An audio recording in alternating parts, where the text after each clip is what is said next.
এই খাজিডোর দ্বিতীয় খণ্ড তোমার বান্দির ঘরের জন্মে সন্তানের জন্ম হয়েছে। আয় আল্লাহ, এই মেয়ের কারণে এই পরিবারের মধ্যে রহমত বরকত নাজিল করো না সুবহানাল্লাহ। আরেক করে ফেরেশতায় দোয়া করেন, আয় আল্লাহ, এই খাজিডোর দ্বিতীয় খণ্ডের মধ্যে একজন মেয়ে সন্তানের জন্ম হয়েছে। আল্লাহ তোমার দরবার দোয়া করি, আর এই মেয়ের কারণে এই পরিবারের মধ্যে আপনি মৌলায় আনেওয়ালা আপদ বিপদ বলা মুসিবত আপনি সরাইলা। ফরমান মেয়ে সন্তানের জন্ম হওয়ার কারণে তোমার বিবির গালিয়ারায়, বিবিরে জমিনের মধ্যে মারামারি করায়। মেয়ে সন্তান হইলে জমিন তোমার মন বেজার বেজার করিও না, কারণ মেয়ে সন্তানের জন্ম নে এই ঘরের মধ্যে আল্লাহর রহমত বরকত নাজিল হয়। আমার মতন নজরুল জমিনের জন্ম নিবা, আল্লাহর রহমতে কোনো দোয়া করতা নাই, আল্লাহর রহমতের ফিরিস্তায় কোনো দোয়া করতা নাই। এর কারণে জমিনের মধ্যে মেয়ে সন্তানদের জমিন মায়া করিও। আল্লাহর হাবিবের কাছে খবর আইলো, ইয়া রাসূলুল্লাহ, আপনার খলিজার টুমা মেয়ে হযরতে ফাতিমা জমিনের মধ্যে বেমার। আল্লাহর হাবিব রহমাতুল লিল আলামিন দৌড়াইয়া যায়, দরজার সামনে গিয়া ফরমাইল, মা গো, আমি তোমার বাবা মুহাম্মদুর রাসূলুল্লাহ তোমার বাড়িতে আইলাম। ও মা ফাতিমা, দরজা খুলিয়া দেও। ইয়া রাসূলুল্লাহ, ও আব্বা, আমার ঘরের মধ্যে ইলা কোনো কাপড় নাই যে কাপড় পরিধান করিয়া আপনার এই ঘরের দরজা খুলিয়া দিতাম। আল্লাহর হাবিব রাহমাতুল লিল আলামিনে নিজের বদন মুবারক তলে চাদর মুবারক ইটা মারি দিয়া ফরমায়, ফাতিমা রে, আমি মুহাম্মদুর রাসূলুল্লাহর চাদর মুবারক তোমার শরীরের মধ্যে দিও।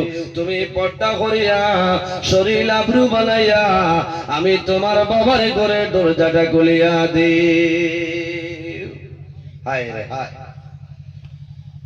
জাইন জন্নতি মহিলাগণের সর্দারিনী হযরতে ফাতিমা রাদিয়াল্লাহু তাআলা আনহা, ইলা কোনো কাপড় নাই যে কাপড় পরিধান করিয়া বাবার সামনে বাড়িটা মাত বুঝাইতাম পারিয়া।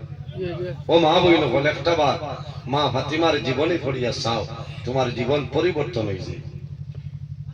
কারণ তোমার স্বামী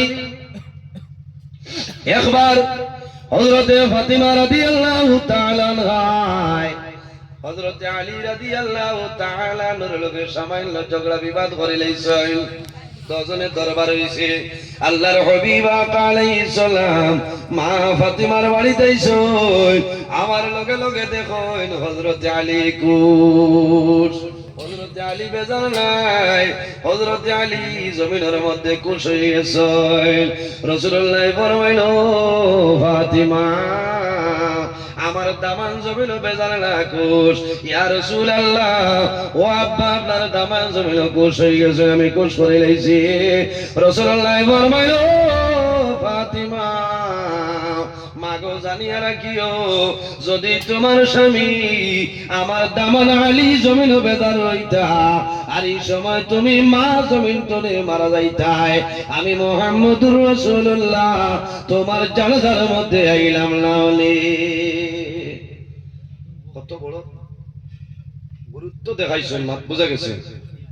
হ্যাঁ, নবীজি কইছেন, যদি এই সময়ের ভিতরে আমার আলী যদি বেজার রইতা আর তুমি মারা যাইতা, আমি নবীজি তোমার জনজাত আইলাম না। ও বুঝি লাগতো মা বইন হল স্বামীর কতখান দাম, কতখান ইজ্জত। সম্মানিত হাজিরিন, আমার মা বইন হল, জমিনের মধ্যে স্বামীর খেদমত করো, জমিনের মধ্যে নামাজ পড়ো। তুমি জমিনের মধ্যে নফল নামাজ আরম্ভ করছো, তোমার স্বামী আইয়া তোমারে ডাক দিছ, তুমি দেরি না করিয়া তুমি নামাজ ভাঙ্গিয়া তোমার স্বামীর ডাকর জবাবটা দিলাও তোমার জন্য উচিত। নফল নামাজ আমি মাত ভাঙ্গিয়া হইয়া দেই, নফল নামাজ ফরজ নামাজের মাত নাই। আগেও তো কইছি যে নফল রোজা ধরতে আপনার স্বামী ইজাজত লইয়া আপনি ধরতে, মাত বুঝাইতাম পারিয়ান। নফল নামাজ পড়িতে স্বামীর জিকার করিও। হযরতে রাবিয়া বসরি এমন একজন মহিলা জমিনের মধ্যে ছিল, প্রতিদিন রাত্রে এশার নামাজের পরে রাত্রেবেলা গোসল করিয়া স্বামীর নিকটে আইতা, আয়া হইতা, ও আদরের স্বামী জান, আমি তোমার বিবি রাবিয়া, আমি আপনার সামনে উপস্থিত হইলাম, আমার লগে আপনার কোনো দরকার আসেনি, যদি দরকার থাকে আমারে কইল, আমি রেডি আছি, আর যদি প্রয়োজন হইলা আমি ইজাজত চাই, আর আমার ইজাজতটা দেও, আমি আমার আল্লাহর কুদরতর কদম সজদা করতাম। আল্লাহুম্মা সাল্লি